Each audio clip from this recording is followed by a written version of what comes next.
I herald your end. I herald the scrapbox.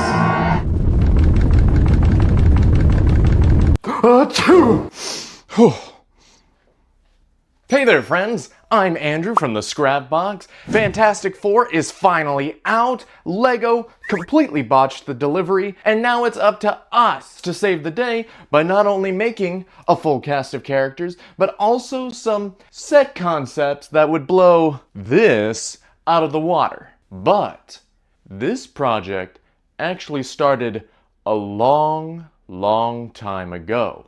Roll the clip! Ladies and gentlemen, we welcome you to a very special event, celebrating the creation of the Fantastic Four. It was a cold day in February 2025 when Marvel dropped their very first teaser for Fantastic Four. Up until then, we had only had very basic preliminary art. This trailer revealed the first up-close look of the characters' actual costumes, as well as some pivotal characters like Herbie the robot. Using this smattering of cobbled-together snapshots, our designer got to work making not one, not two, but all 4 characters. Custom heads, shirts, pants, the works. They even fought the cursed cube to create the thing a vest piece and headwear based off of a beanie. Our first family was set to go, but disaster struck. Tragedy on 2 fronts today as local Lego customizer The Scrapbox was betrayed by his own UV printer, who mangled the Fantastic Four with misaligned, blurry, and faded decals. Meanwhile, on a worldwide scale, Lego has announced their own Fantastic Four set based on the movie.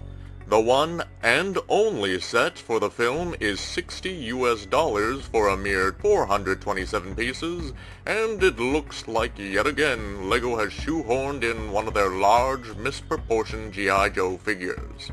That's absolutely right, Bob. You know we here love our large brick-built figures, but you can't mix the 2 proportions. That's why everyone loves the giant man and hates this giant man. The proportions can't mix. I hear you, John. And in more disturbing news, I'm getting reports that Lego has cut incredible corners on these figures. Is that right? Yes, sir. It turns out Lego refused to give these characters boots with or without the fur, no apple-bottom jeans, not even dual-molded legs, just medium blue. That is horrendous. Many eyewitness accounts state that they don't have dual-molded arms, 3 of them share the same torso, and that Johnny has hair unlike anything in the movies. Is that so? Bob, I don't even know how to tell you this. That's not even the worst part, because, well, here's the thing.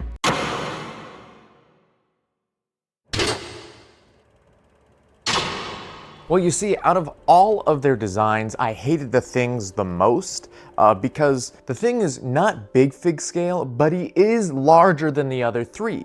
So to build him out, I tried to make him a vest, but once you build out the vest, then the rest of him looks disproportional. So I tried to add some gauntlets, and the whole thing just looked wacky and silly. Instead of a big buff Thing, now I've got chubby, giant-handed Thing. That and the fact that the cap I made for him was way too thick around the ridge made me put this whole project on pause. It was interesting, given how much I hated my Thing design, to see Lego come out with almost the exact same thing. I guess you could say the Thing was always in the back of my mind, just waiting. Fun fact, I've had this nasty paper on my printer since day 1, and you can see the first layout pattern was actually engraved here, the Fantastic Four outfit.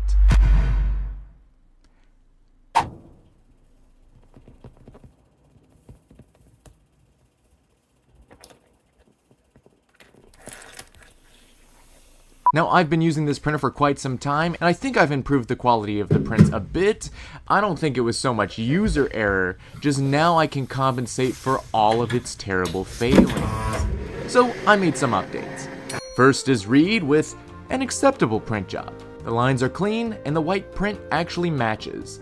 It's funny, on the originals, the face prints were too wide, so they smeared, so I moved in his beard a little too much, and you'll see the same issue with Sue as well. I know there are a lot of Fantastic Four third-party figures for the movie, but I'm impressed by how well my original design held up, even from way back when, and how I added detail without overdoing it. Invisible Woman, like I said, went way too far with the cheeks, but otherwise a perfect figure. LEGO always goes with the generic smile that they repeat on 15 different figures, but I really like to show emotion in mine, and I think the original decal does a great job representing a joyous Vanessa Kirby. 2 good faces, hopefully the pattern continues. Oh, well, all I was doing was reprinting these. If I had time, I'd definitely go back and make Johnny a better face, but this one actually has a fully printed face, which is better than before.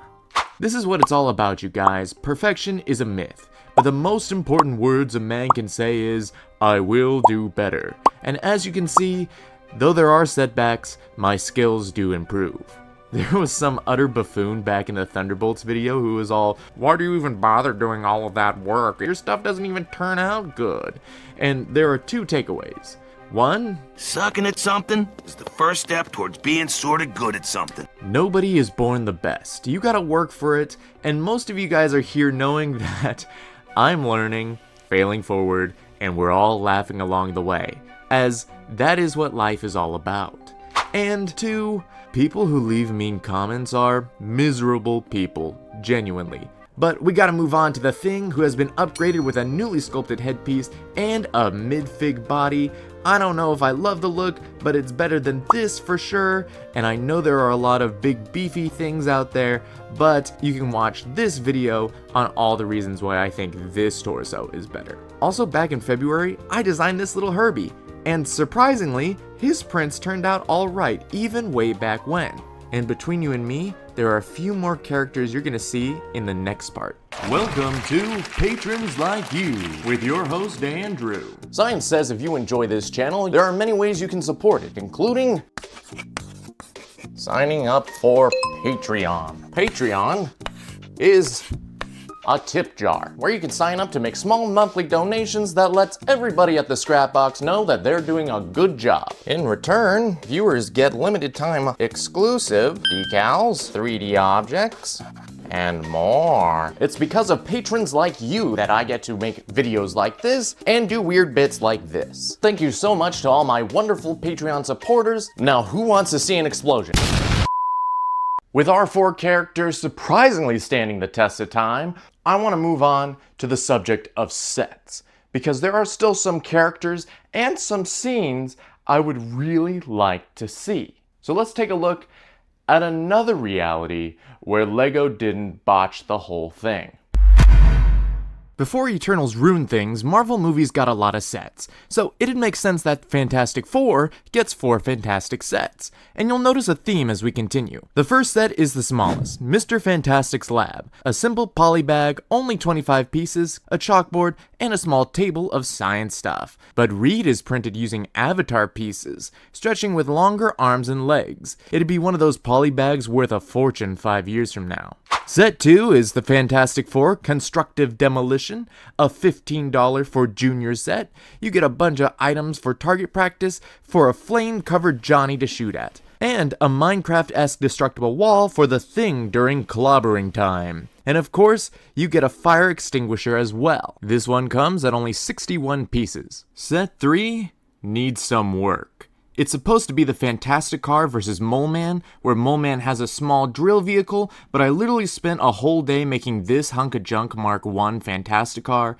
It does seat 4, not sure about the thing's size though, and the reason it's so bulky is because it's modeled after Lola, and if you turn the headlights, the wheels fold inside, turning it into a hovercraft. Also, I only had 3 white wheels, and it was pissing me off. Believe me, I checked the whole box. This set would come with Mr. Fantastic, Invisible Woman, a shirtless Thing, and Mole Man, who I did not make. It'd probably be a $60 set, but like I said, the Fantastic Car needs work.